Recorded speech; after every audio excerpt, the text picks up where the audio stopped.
Magandang buhay mga bata! Tara, samahan ninyo akong matuto kasama si Teacher Aika, your online teacher. Please don't forget to subscribe, like, share, and hit the notification bell for more videos. Thank you! Matatag Curriculum, GMRC, Grade 4, Quarter 2, Aralin 6. Ang ating paksa ngayong araw ay tungkol sa pamilya bilang tagapangalaga at katiwala ng likas na yamang tubig, mabuting katiwala o good stewardship. Muli, ako si Teacher Aika, ang inyong online teacher. Simulan na natin! Mga kasanayan at layunin. Nakapagsisikap sa pagiging mabuting katiwala sa pamamagitan ng paglahok sa mga gawain ng pamilya na nagpapanatili ng kalinisan ng tubig. Natutukoy ang mga tungkulin ng mamamayan sa pagpapanatili ng kalinisan ng tubig. Nabibigyang diin ang tungkulin ng pamilya sa pagpapanatili ng kalinisan ng tubig ay bahagi ng kanilang gampanin bilang katiwala na sinisiguradong may pagkukunan ng pangangailangan ang kasalukuyan at ang mga susunod na henerasyon. Nailalapat ang mga pansariling paraan bilang bahagi ng tungkulin ng pamilyang kinabibilangan sa pagpapanatili ng kalinisan ng tubig. Unang araw. Ang mga likas na yaman ay mga mineral na materyales mula sa daigdig na ginagamit upang suportahan ang buhay at matugunan ang mga pangangailangan ng mga tao. Anumang likas na sangkap na ginagamit ng tao ay maaaring ituring na likas na yaman. Ang langis, carbon, natural gas, metal, bato at buhangin ay likas na yaman. Magkaroon muna tayo ng maikling balik-aral. Ayusin ang mga titik upang makabuo ng mga salita na tumutukoy sa mga larawan na mga halimbawa ng likas na yaman. Unang larawan. Ano ito? Ang sagot, dagat. Pangalawang larawan. Ano ito? Ang sagot, talon.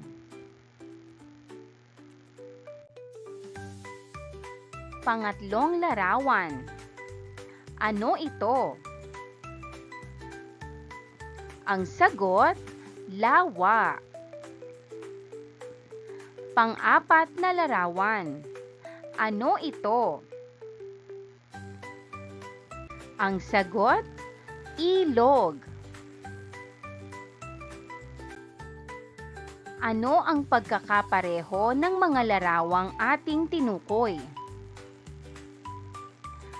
Lahat ng larawan ay tumutukoy sa tubig. May tatlong pangunahing likas na yaman: lupa, hangin, at tubig. Tandaan na ang lahat ng likas na yaman ay dapat alagaan at bigyan ng pagpapahalaga ng tao.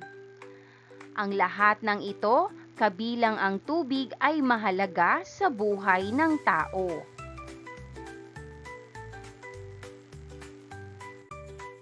Panghikayat na gawain, pagbabahagi ng karanasan.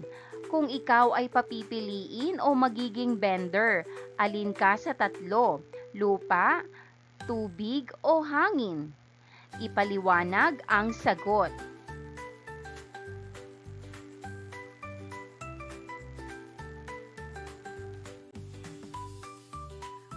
Ang bender ay hango sa pelikulang Avatar: The Last Airbender. At ito ay isang fantasy adventure na pelikulang ginawa ng Nickelodeon noong 2005.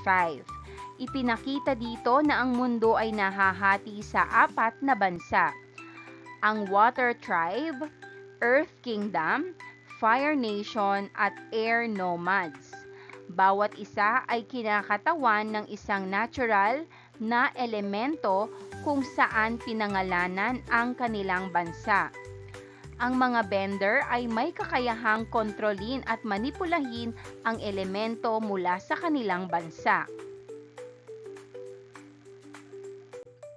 Paglinang ng kahalagahan sa pagkatuto sa aralin, gawain sa pisara. Kung ikaw ay naatasan bilang pinuno o bender ng Water Tribe, ano ang iyong ipapahayag na plano at programa para mapabuti ang likas na yaman sa iyong lugar? Lahat ay isa-isang lalapit sa pisara upang isulat ang kaniyang sagot, kahit isang sagot lang. Pagkatapos ay isa-isang ipapaliwanag ang isinulat. Kung sino ang unang nagpaliwanag, siya ang tatawag ng susunod na magpapaliwanag, gayon din sa mga susunod pang iba. Habang nagpapaliwanag ay isa-isang susuriin ang mga sagot kung ito ay tungkulin sa sarili, tungkulin ng pamilya at tungkulin ng pamayanan sa pagpapanatili ng kalinisan ng tubig.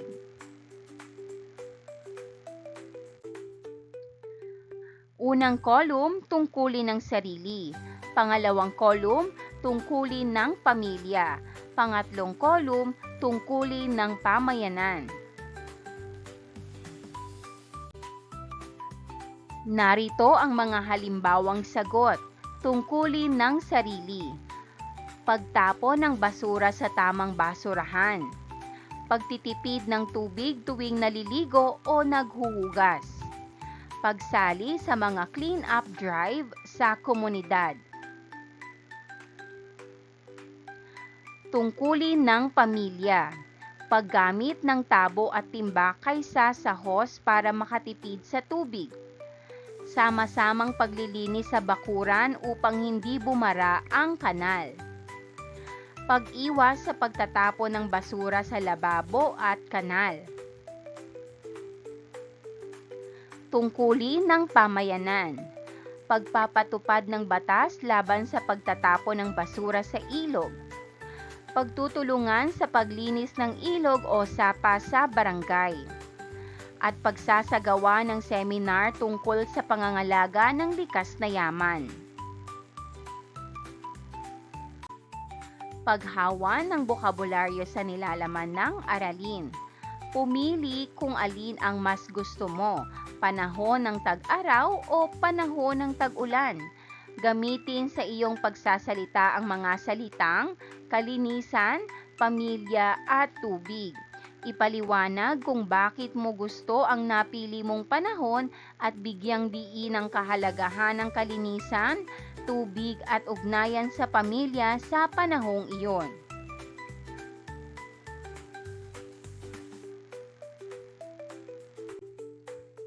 Ikalawang araw. Kaugnay na paksa bilang isa, kahalagahan ng pagpapanatili ng kalinisan ng tubig. Pagproseso ng pag-unawa. Daloy, pinagmulan at kahalagahan ng tubig. Ito ay mula sa National Water Resources Board.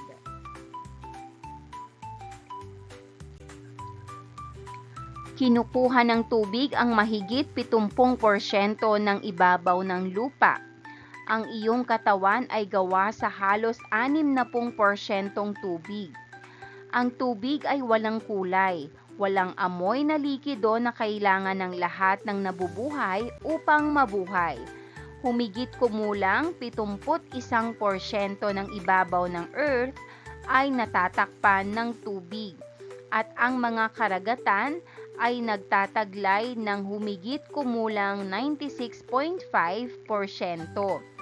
Kailangang pahalagahan at panatilihing malinis ang tubig dahil ang tubig ay mahalaga sa buhay. Ang National Water Resources Board o NWRB ang ahensya ng pamahalaan sa Pilipinas na nangangasiwa sa ating mga yamang tubig at inuming tubig, ay nababahala na ang ating yamang tubig ay lubos ng napabayaan. Ang maruming tubig ay maaaring magdulot ng mga problema sa kalusugan, pinsala sa mga ecosystem, pagkagambala sa food chain at marami pang iba. Sa unti-unting pagpapabaya ay nakalimutan na ng tao ang kanilang mahalagang tungkuling mapanatiling malinis ang tubig. Maraming paraan ang maaaring gawin upang mapanatiling malinis ang tubig tulad ng pagbawas sa paggamit ng plastic, paggamit ng environmental-friendly detergent sa paghugas ng pinggan at paglaba, hindi pagtatapon ng langis sa mga wastewater drain, at pagbawas sa paggamit ng kemikal sa pagsasaka o sa ating mga hardin. Buo, diwa, isa-isang lagyan ang acronym na tubig ng mga tungkulin o gampanin upang mapanatili ang kalinisan ng tubig. 2. Tungkulin natin. B. Bilinan natin. G. Gagamitin natin. Gumuhit ng larawan ng isang malinis na tao sa kaliwa ng papel at larawan ng isang malinis na globo sa kanan ng papel. Kulayan ang 60% tubig sa katawan ng tao at 71% ng tubig sa ibabaw ng mundo. Paglalapat at pag-uugnay. Lagyan at ipakita ang 60% tubig sa katawan ng tao at ipakita ang ibabaw na natatakpan ng tubig ng 71%.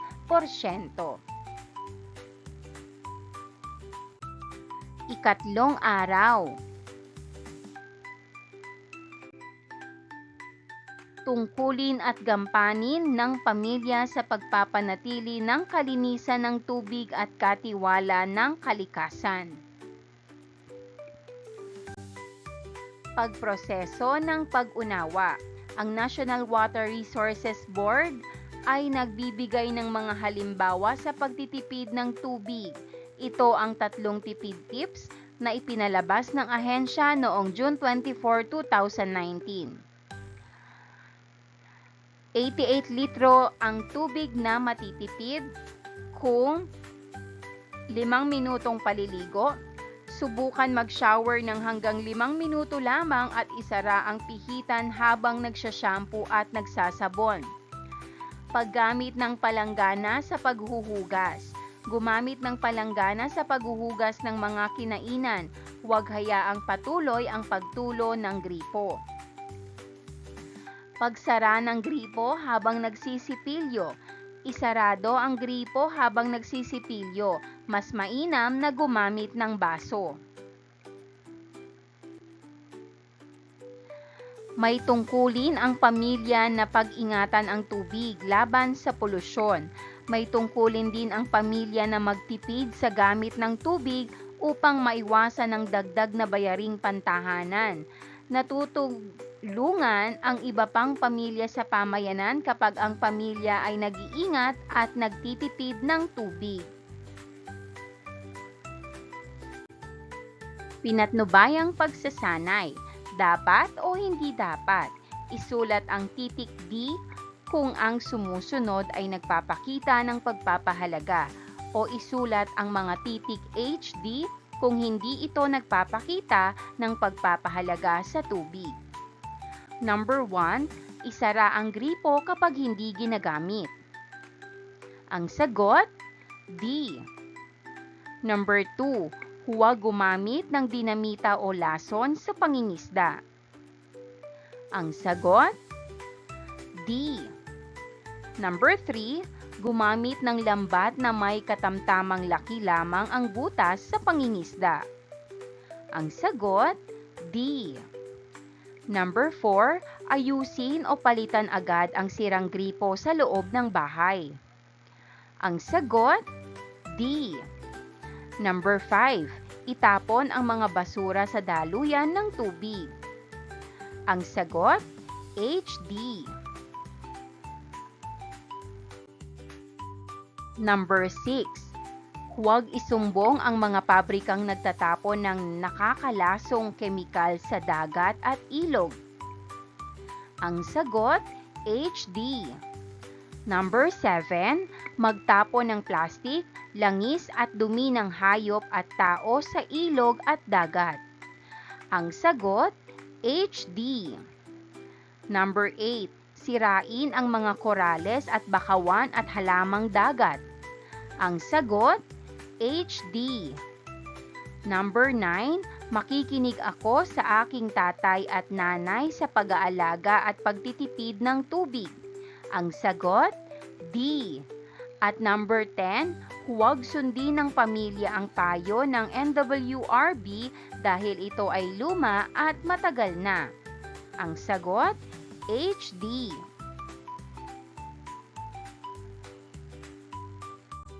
Paglalapat at pag-uugnay, buo talata. Isa-isang lagyan ang acronym na pamilya ng mga tungkulin o gampanin upang mapanatili ang kalinisan ng tubig at maging huwarang modelo sa kalikasan. Pamilya, pa, palagi naming, mi, minsan naming, l, lahat kami ay, ya, yakagin naming. Gawin ito sa iyong kwaderno. Mga pansariling paraan sa pagpapanatili ng kalinisan ng tubig. Pagproseso ng pag-unawa. Balikan ang iginuhit na tao at globong larawan sa unang paksa. Guhitan o lagyan ng mga bagay ang larawan na nagiging sanhi ng polusyon at pagkasira ng kalusugan at kalikasan. Ang mga banta sa kapaligiran lalo na sa tubig ay nagbubunsod ng mga paulit-ulit na pagtatangka na linisin ang tubig na likas yaman ng mga mamamayan, bawat pamilya at sa mga pansariling pamamaraan.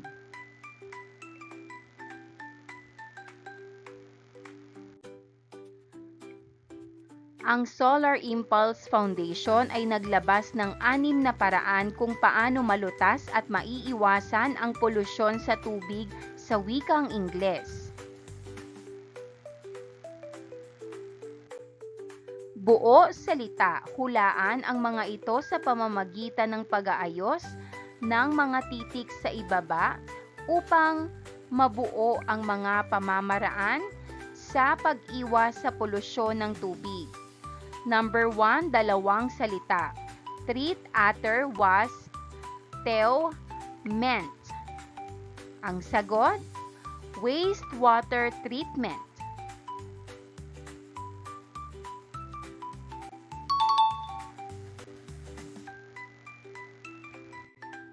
Number 2, 2 salita. Ure, agri, green, cult. Ang sagot, green agriculture.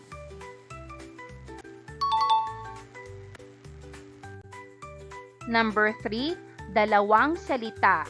Ter, store, age, moi, man, meant.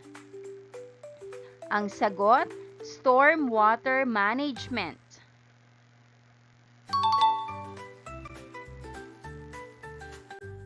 Number 4, 3 salita. Ven, ution, pre, air, tion, pol. Ang sagot, air pollution prevention.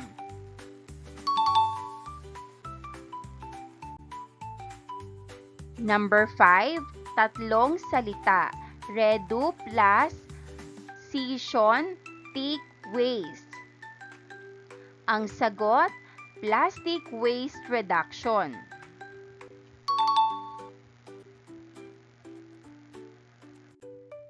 Number 6, 2 salita. Vation, serve, water, con. Ang sagot, water conservation.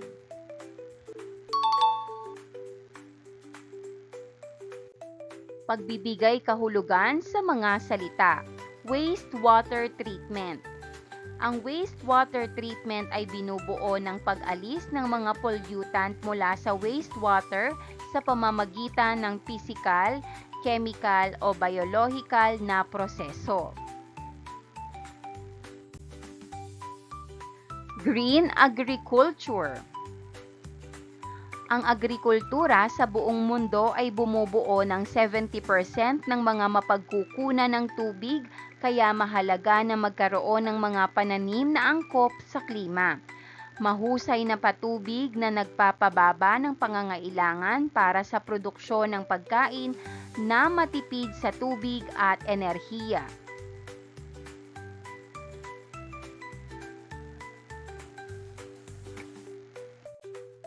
Stormwater management. Ang stormwater management ay ang pagsisikap na mabawasan ang pag-agos ng tubig ulan sa mga kalye, damuhan at iba pang mga lugar at ipunin ang mga ito na magagamit bilang pandilig sa halaman o panlinis sa bahay. Air pollution prevention. Ang polusyon na ito ay nagdudulot ng mabilis na pag-aasido ng ating mga karagatan at nagbabanta sa buhay dagat at mga korales.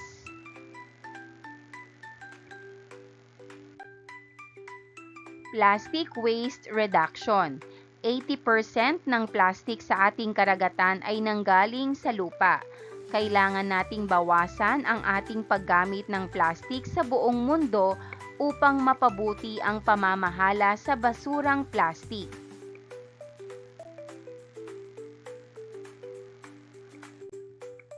Water conservation. Ang pag-iingat ng tubig ay pagtitiyak sa malinis na tubig. Nangangahulugang ito sa dapat na kamalayan ng pamahalaan, bawat pamilya at sarili. Alagaan ng tubig at maging responsable.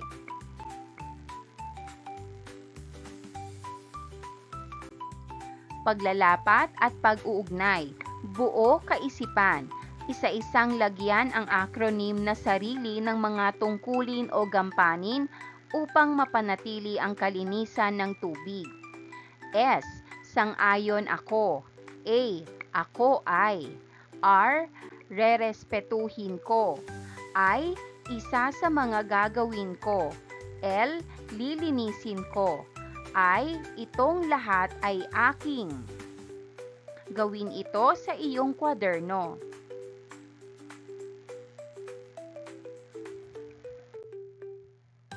Ika-4 na araw. Pabaong pagkatuto. May mga pagkilos o gawin na maaaring piliin ng sarili o ng pamilya araw-araw upang protektahan bilang mabuting katiwala ng kapaligiran. Pwedeng mag-recycle, mag-ulit sa paggamit, mag-compost at paggamit ng mga organikong pamamaraan at pamantayan. Alalahanin na kayang tuparin ng ating tubig, lupa at hangin ang ating mga pangangailangan, ngunit hindi ang ating kasakiman. Paggawa ng liham ng pasasalamat. Gumawa ng isang maikling liham ng pasasalamat sa ating likas yaman, lalo na ang tubig. Munting pasasalamat sa lahat ng binibigay sa atin araw-araw. Rubrics para sa pagsusuri. Pamantayan, nilalaman at diwa, kabuuang kaayusan. 50% ang napakahusay, 10% naman walang nilalaman at diwa.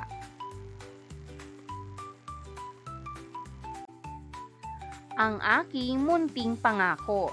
Ako si, ilagay ang iyong pangalan, ay matibay na naniniwala na ang tubig ay mahalaga sa ating kalusugan.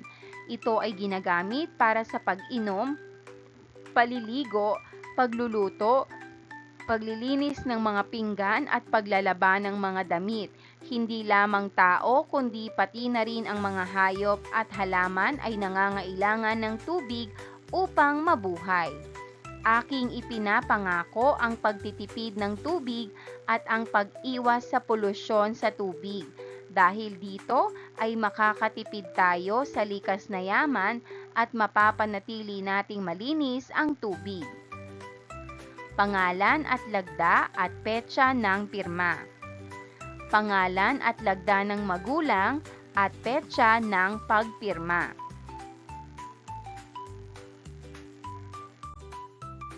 Pagsusulit, pagtutugma, itugma ang mga konsepto sa ikalawang hanay sa tama nitong paglalarawan sa unang hanay. Ilagay ang titik ng tamang sagot sa patlang. Narito ang nasa ikalawang hanay. A. Wastewater treatment. B. Green agriculture. C. Stormwater management. D. Air pollution prevention. E. Plastic waste reduction. F. Water conservation. Number 1, ang polusyon na ito ay nagdudulot ng mabilis na pag-aasido ng ating mga karagatan. Ang sagot, letter D, air pollution prevention. Number 2, pag-aalaga ng tubig ng naaayon at pagiging responsable. Ang sagot, letter F, water conservation.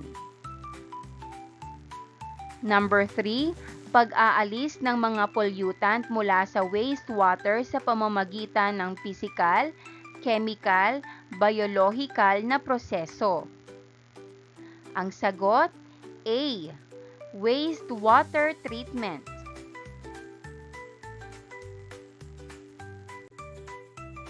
Number 4, pagbabawas ng ating paggamit ng plastic sa buong mundo. Ang sagot, E, plastic waste reduction.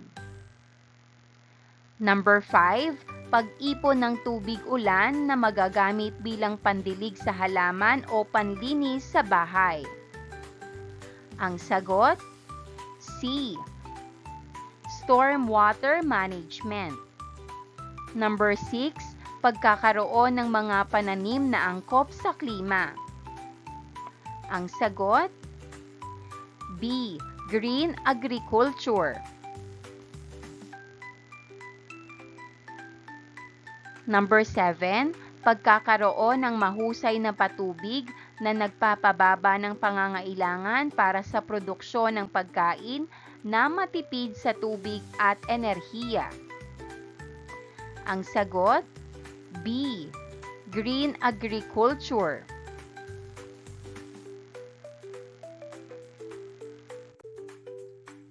Number 8, pagpapabuti ng pamamahala sa basurang plastic. Ang sagot, E, plastic waste reduction. Number 9, pagsisikap na bawasan ang pag-agos ng tubig ulan sa mga kalye, damuhan at iba pang mga lugar. Ang sagot, C, stormwater management. Number 10, polusyon na dapat iwasan dahil ito ay nagbabanta sa buhay dagat at mga korales. Ang sagot, D, air pollution prevention.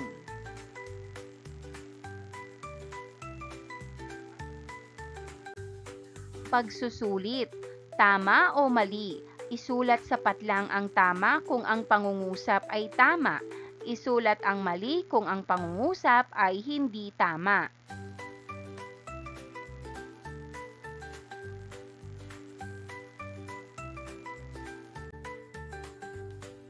Number 1, ang tatlong tipid tips ng NWRB ay makakatulong ng lubusan sa pagtitipid ng pamilya ng tubig sa kanilang tahanan. Ang sagot, tama.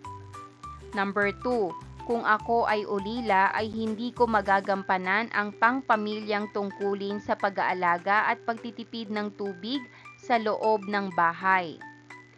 Ang sagot, mali. Number 3, Ang aking katawan, pati ang mundo ay may bahaging tubig kaya dapat ko itong pangalagaan sa mga tamang paraan. Ang sagot, tama. Number 4, may tatlong likas na yaman, ang mundo, hangin at tubig. Kahit walang tubig ay mabubuhay pa rin ang tao dahil may dalawa pang likas na yaman na natitira. Ang sagot, mali.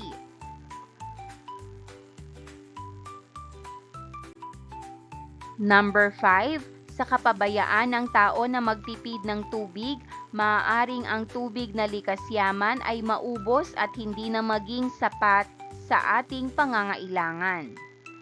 Ang sagot, tama. Number 6, ang pagtulog sa buong araw at maghapon ay isang epektibong paraan sa pagtitipid ng tubig dahil hindi ka maliligo. Ang sagot, mali. Number 7, ang pag-iipon ng tubig mula sa ulan ay kaya kong gawin kahit ako ay nasa baitang 4. Ang sagot, tama. Number 8, ang hindi paghuhugas ng pagkain bago lutuin ay isang epektibong paraan sa pagtitipid ng tubig. Ang sagot, mali.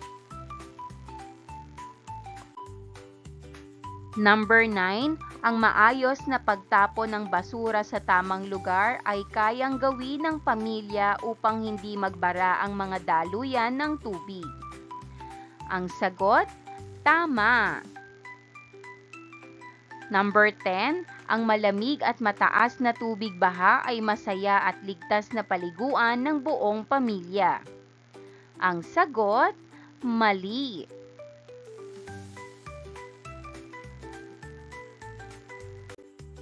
Maraming salamat sa panonood.